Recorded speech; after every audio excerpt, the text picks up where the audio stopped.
So let's leave the drums behind for now. We're going to move on to making our first synth, which is going to be a chordal synth or a harmonic polysynth. We're going to open up a Mai Tai, and let's just initialize the patch first. So come up here and we go init, which will put everything down to 0, basic, very harsh patch.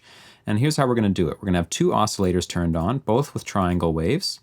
We're going to pan one all the way left, one all the way right to get a wide stereo spread. We're going to set both to have random phase, that's the RP, which means that whenever you hit a key, it doesn't start at the same place in the waveform. It starts at a different spot, so the different oscillators will be starting at different spots with every key you hit, so it doesn't cause any phasing effects or anything like that. So we start with that. We're also going to pull this filter down, because right now we've got this sound. Let's pull it down to like there. This is getting rid of high frequencies, of course. And then on the amp envelope, we will up our attack to maybe say 40 milliseconds, so it's not so sharp, but it slightly fades in. And you notice that there's a click at the end of it. That's because the release is too short. So let's bring that out to like, I don't know, 150 or something like that. And that's perfect. So we're starting to get something here. And to make it better, we want to be able to control the volume of the thing with our mod wheel. So when we push the wheel or we program it inside the MIDI event, then we can swell the volume like you can do with a violin or a horn or any kind of instrument that has a variable volume, a pressure-based volume. So we're going to do that by turning these levels down, but you can't have them at -infinity like this. You have to have them one step up, which is a kind of a bit of a quirk of Mai Tai, at -46 like this.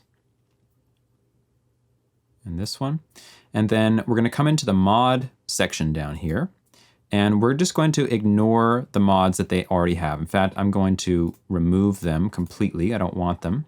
And we're going to set up a control that's going to allow the mod wheel to move the volume of this synth for us.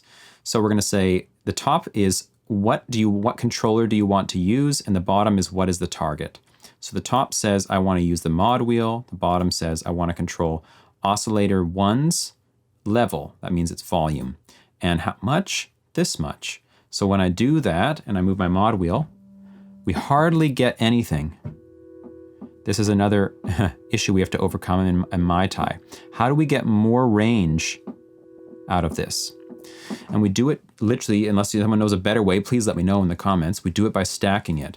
So we just say mod wheel, mod wheel, mod wheel, and then we make all of them the same. Oscillator 1 level, oscillator 1 level. So we're stacking it 4 times, maxed out, like this.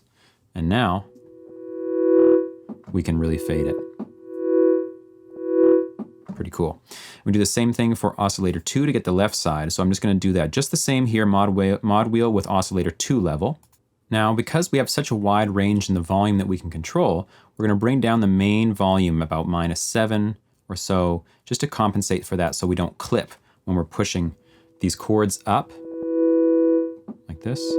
You can see over here I've clipped before when I was first testing it out, and now I can move the whole thing without clipping. Next, we're going to create a bit more of a lo-fi vibe by having the pitch of the oscillators fluctuate ever so slightly to sound like the thing is kind of broken or it's old or whatever. And we're going to do that by using these LFOs, low frequency oscillator. An LFO is just creating a series of values going up and down that we can control anything with. And the values are shaped like whatever you choose. I'm just going to shape them as a sine wave. And we're going to set this one at, say, like 0.4 hertz. And we're going to set this one at 0.6, how about? So both pretty slow, but different from each other. Then in the mod section B, we're going to get rid of this, and we'll say LFO1 controls the pitch of oscillator 1, like this. Now, if we do it a lot, let's turn off oscillator 2. Not quite the effect we want, right? So I'm going to hold a chord, with the E chord. I'm going to bring this down. And you can do this to taste, however much you think is appropriate. And then we're going to do the same thing with LFO2, controlling oscillator 2 pitch. And we'll do it about the same amount, Turn it back on. So now they're fluctuating in and out of tune at different rates from each other, stereo spread, to get this motion happening.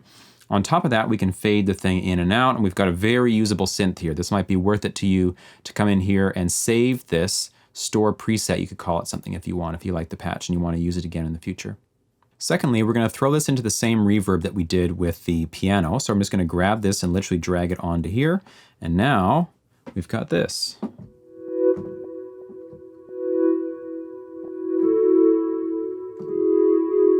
Right, so we can vary the volume with the mod wheel, and when we let go, it really just like lingers out there. This reverb is meant to be heard in a sense, right? This is not a utilitarian mix reverb. This is a creative reverb that's designed to be heard and make the thing ethereal and blend with everything. That's sort of the idea.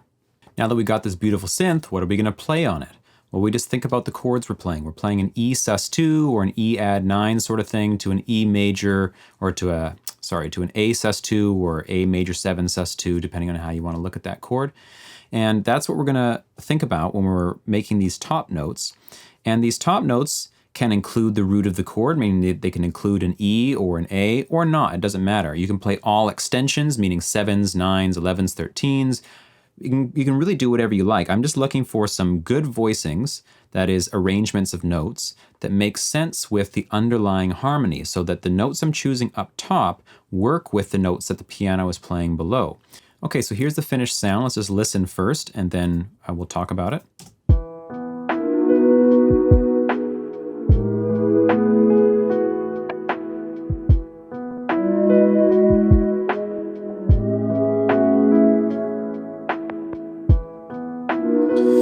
So we can see that the sound doesn't even start playing until the snare hits, like the snare is turning it on. And this is a concept that you can think about for all your beat making and composition work, is that drums can also be thought of as on and off switches for instruments in a certain sense. When a certain drum hits, it switches something on and the next drum switches it off or modulates it or changes it in some way. It's kind of a nice way to think. So here's that chord that I showed you to begin with. This is over the E chord right here. So this is a B, D sharp, F sharp, B, and then this is the A chord right here, A, E, and I went with a G sharp, which is the major 7, and then a B here. So those are our two first chords, and down here we have the image of my mod wheel swelling. So I initially did this just by recording it manually, and then I went in and really tweaked it. So I just have a point right when it starts, I have a point at the next downbeat, and then I wanted it to be done its downward fall before the next chord started. So it was already swelling before the next chord came in.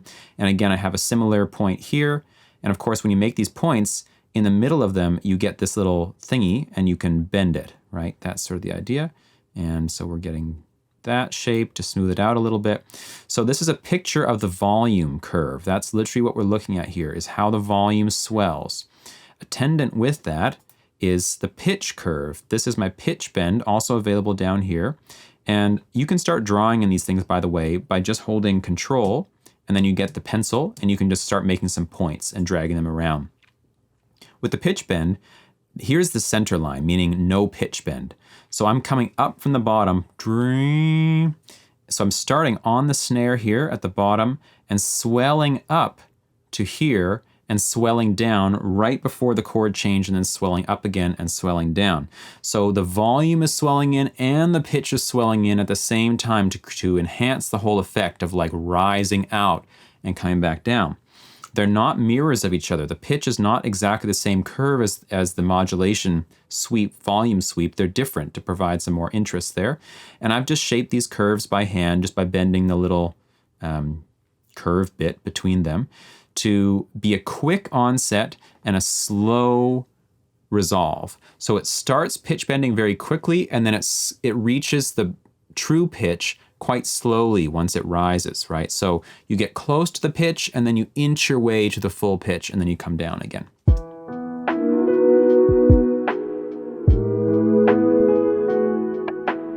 Okay, and then here we have the same exact thing. Literally copy and pasted this section over to this section and just change the notes. Here we've got a G sharp, that's the third of the chord. we've got E, which is the root, we've got F sharp, which is the 9, and we've got D sharp, which is the 7. So big spread voicing right here, going into the A chord, which is A, C sharp, G sharp, that's the 7th, and E, which is the 5th. So this is just an A major 7th voicing, and those ones sound like this.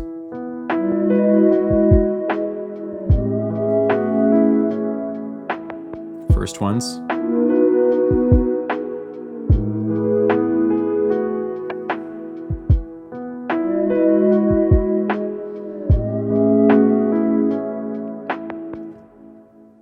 Now, as you can hear, the volume of this synth is quite loud right now. It's like way out in front. We're going to bring this way back. It's not meant to be like an in-your-face element. It's meant to be subtle, background sort of thing that you feel almost more than you particularly listen to. So we will be balancing that in just a moment. Let's bring the volume now down of this synth we just made.